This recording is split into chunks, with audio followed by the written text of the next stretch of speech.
A final do primeiro Mundial, em 1930, tinha sido jogada entre Uruguai e Argentina. A segunda, em 1934, opôs Itália e Checoslováquia. Um jogador, porém, esteve nos dois jogos.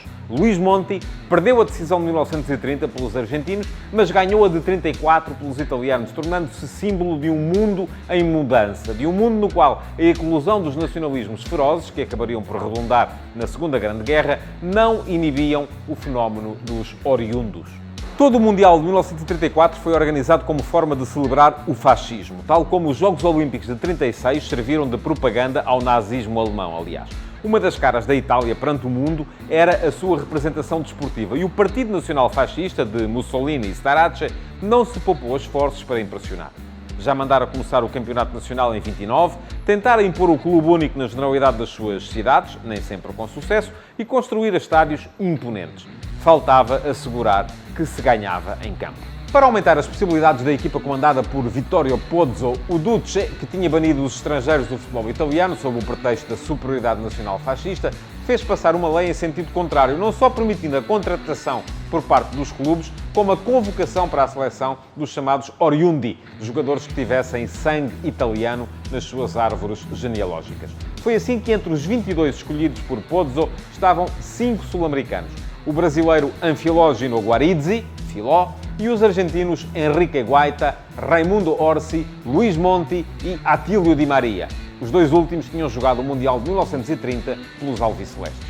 A tarefa da Itália fascista foi ainda facilitada por mais fatores. É que o Uruguai nem sequer se inscreveu para defender o título, ao que se fez constar como represália pela recusa da maior parte das grandes nações do futebol europeu, Itália incluída, marcarem presença na edição anterior que os uruguaios, como se lembram, tinham organizado.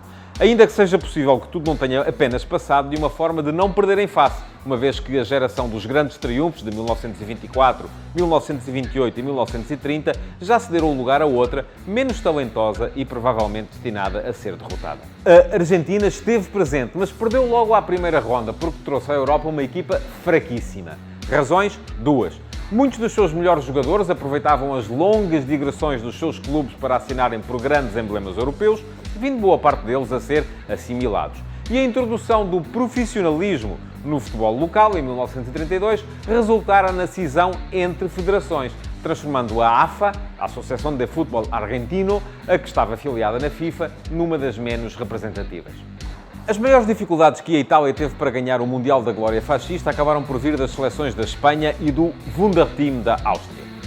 Comandados pelo lendário Hugo Meisel, selecionador desde 1919, e em campo por Matthias Sindelar, conhecido como o Homem de Papel pela sua versatilidade, os austríacos tinham fama de serem a equipa mais forte do mundo por estes tempos. Mas não puderam manter-se à tona por muito mais anos. Mais uma vez, fruto de um mundo em mudança.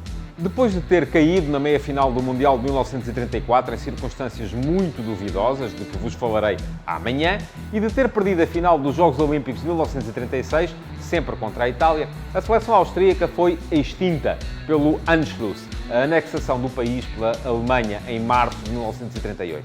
Logo em abril, as autoridades nazis decidiram realizar o Jogo da Reconciliação para celebrar o regresso da Áustria ao Grande Reich. A ideia serviria dois propósitos: permitir a Sepp Herberger, o selecionador alemão, avaliar que jogadores austríacos podia integrar na sua equipa para o Mundial, em maio, e propagandear a unificação de uma família feliz. Conta-se que aquilo que estava combinado era que o jogo devia acabar empatado. Isso não é, no entanto, verificável. Certo é que, depois de terem falhado, alegadamente de propósito, várias oportunidades de golo na primeira parte, os austríacos acabaram por ganhar por 2-0. E que, depois de marcar o primeiro golo, Sindelar se excedeu nos festejos, dançando à frente da tribuna onde se sentavam os irritados dignitários nazis.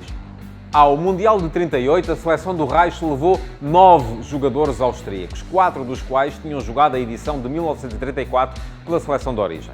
Entre o guarda-redes Raftl, o defesa Schmaus, o médio Wagner e o avançado Stroh, no entanto, não estava o Homem de Papel. Sindelar alegou que já era veterano e recusou a chamada para o Mundial. O café que comprou em Viena para fazer face ao final do profissionalismo decretado pelos nazis transformara-se num foco de resistência vigiado em permanência pela Gestapo. E em janeiro de 1939, Sindelar e a companheira apareceram mortos no seu apartamento devido a um envenenamento por gás. O relatório oficial das autoridades apontou para um deficiente funcionamento da chaminé, mas há muitas teorias, alegando que Zindalar foi apenas mais uma vítima do mundo em mudança.